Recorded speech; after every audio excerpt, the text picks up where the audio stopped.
Saltan, une femme d'Amougou-Belinga humiliée et chassée du Sey avec nourriture et médicaments. C'est le lanceur d'alerte Nzui qui donne l'information. Selon lui, l'une des femmes d'Amougou-Belinga, le milliardaire arrêté depuis lundi et soupçonné d'être le commanditaire d'assassinat de Martinez Zogo, a subi une humiliation au Sey.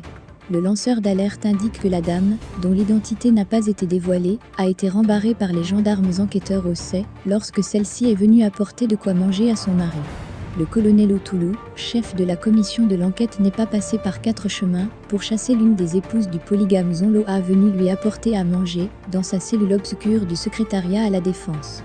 Malgré l'insistance de celle-ci évoquant l'état de santé de l'homme d'affaires déchu nécessitant la prise de ses médicaments, les geôliers de son époux sont restés fermes aux ordres donnés et surtout à la loi, a posté le lanceur d'alerte. Votre mari mange et mangera ce que lui cuisine le Sey, tout comme les autres détenus ici. D'ailleurs même, les visites sont interdites aux membres de la famille seuls, les avocats peuvent rencontrer leurs clients. De toute façon, bon week-end. Capture n'est, aucune anecdote ne change la vision du Sey, quelle que soit l'amplitude des embouteillages. Ironie Nzui. Martinez Zogo, Amougou-Belinga a confié un secret à M. Charles Tchungan, l'avocat réagit enfin pour la première fois.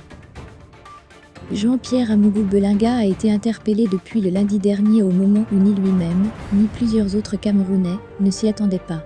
Depuis 5 jours déjà, il est placé en garde à vue en compagnie de plusieurs autres personnes interpellées. Il s'agit notamment de son collaborateur Bruno Bidjan, récemment promu au sein de la boîte. Etoundine Se, le beau-père et garde rapproché officieux du milliardaire, a également été interpellé, car il aurait eu à jouer un rôle important dans l'assassinat de Martinez Zogo. Leur interpellation fait suite à un reportage de Reporters sans frontières, qui aura déclenché la colère de Paul Biya, qui a instruit rapidement l'ouverture d'une enquête. En milieu de semaine, le collectif des avocats de Jean-Pierre Amougou-Belinga avait annoncé une conférence de presse qui devrait se tenir à l'immeuble Ecan. Elle sera finalement avortée et les raisons de cette annulation n'ont pas été évoquées, mais on sait qu'une perquisition a eu lieu au cours de cette journée même au siège du groupe, l'anecdote avec à la clé des arrestations de plusieurs cadres du groupe.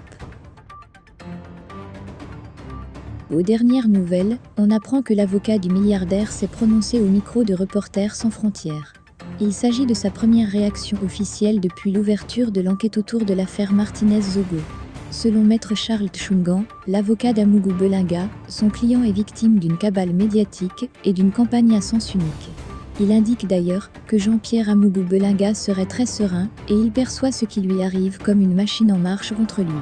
Selon l'avocat, aucune procédure n'a jusqu'ici été respectée dans cette affaire, que ce soit au niveau des arrestations ou concernant les perquisitions.